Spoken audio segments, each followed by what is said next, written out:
Looks like we got movement, target vehicle coming up. They quickly take him into custody. He's an MS-13 gang member wanted in El Salvador for aggravated murder. So he made it over here, but he's wanted in El Salvador. Ain't no telling how he's been aided and abetted over here through the resources of this country. I just wanted to note that. Words matter. And he has an Interpol red notice out for his arrest. We are targeting very violent threats to our community. I'm not going back to Haiti. One of those threats is this illegal alien from Haiti. ICE says he's a gang member with 17 criminal convictions in recent years. So, you feel me? Yo, bite. ICE Boston quickly takes down its next targets, including this illegal alien from Brazil, who has an Interpol red notice for armed robbery. This Salvadoran illegal alien, charged locally with rape and released by a sanctuary jurisdiction. And this Dominican illegal alien, charged with assault with a deadly weapon and heroin trafficking. Officers also arrested this Guatemalan MS-13 gang member, facing gun charges. ICE says he was released from local custody just the day before.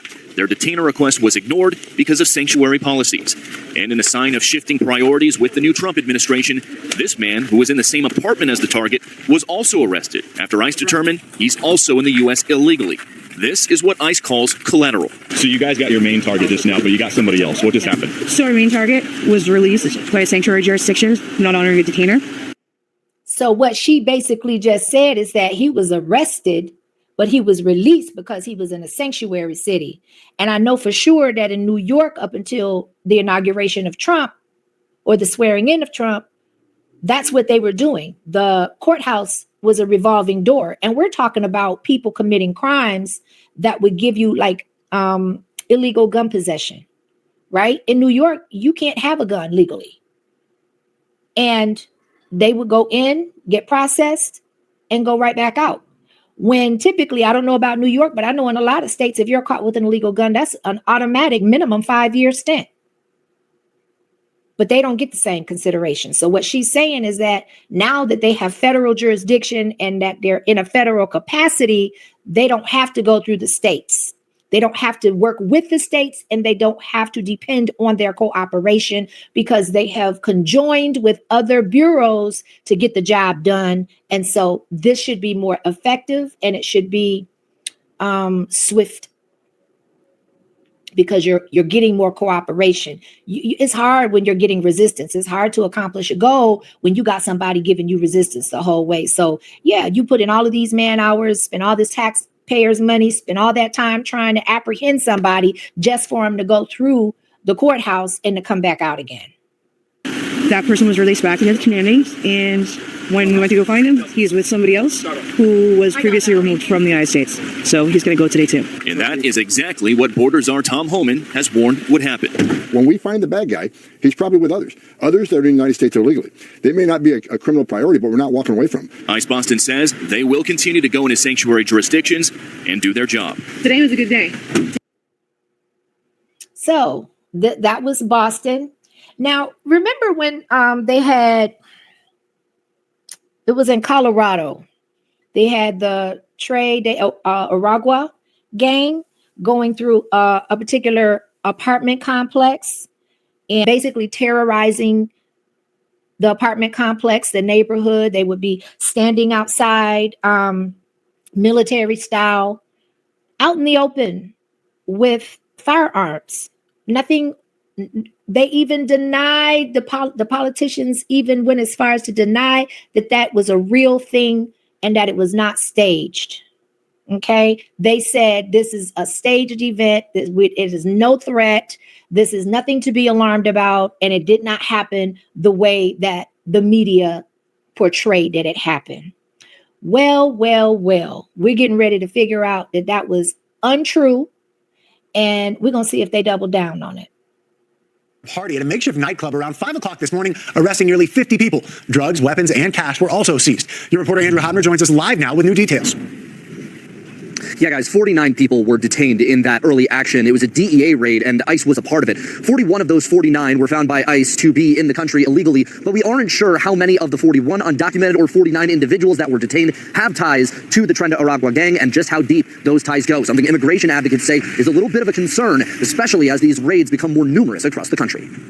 The Drug Enforcement Administration's Rocky Mountain Field Division taking almost 50 people into custody after a raid early Sunday morning. The DEA has been working on TDA here in the Denver metro area since this past summer. So this has been a priority for us for a number of months, and we've been tracking these guys for that entire time. Amid the 49 taken into custody, 41 were determined by ICE to be in the country illegally. But the DEA says some were affiliated with the Venezuelan gang Tren de Aragua. The people at the club last night, it was a mix of people, and so their status is still being determined. As of Sunday night, those 41 individuals are in ICE custody, which concerns Colorado immigration advocate Raquel Lane Arellano. When people go into ICE custody, they don't get access to due process in the same way that they do in the criminal justice system. She tells CBS Colorado that it isn't advocacy for the criminal element picked up, but rather those with clean records that now may face deportations and the downstream issues that might arise because of it. They are not going to call the police if they think the police is going to report them to ICE. As immigration raids and stops are recurring across the country as President Trump begins his second week of his second administration. It just puts the entire immigrant community under the scrutiny. And unfortunately, it paves the way for policies that are actually really dangerous. Now, we are going to figure out in the coming days the degrees to the ties to the TDA gang that some of these individuals have. But these raids are becoming more regular. And the thing that Lane Arellano tells us is concerning is that combination of DEA and ICE that were a part of the enforcement here.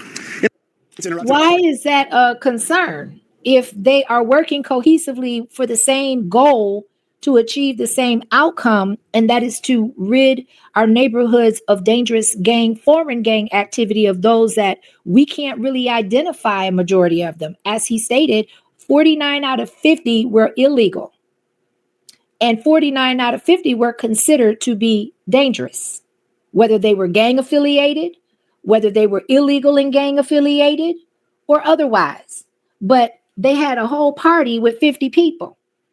And the DEA got the cooperation and some assistance with ICE where they're working together. So why wouldn't they? And why is that a problem?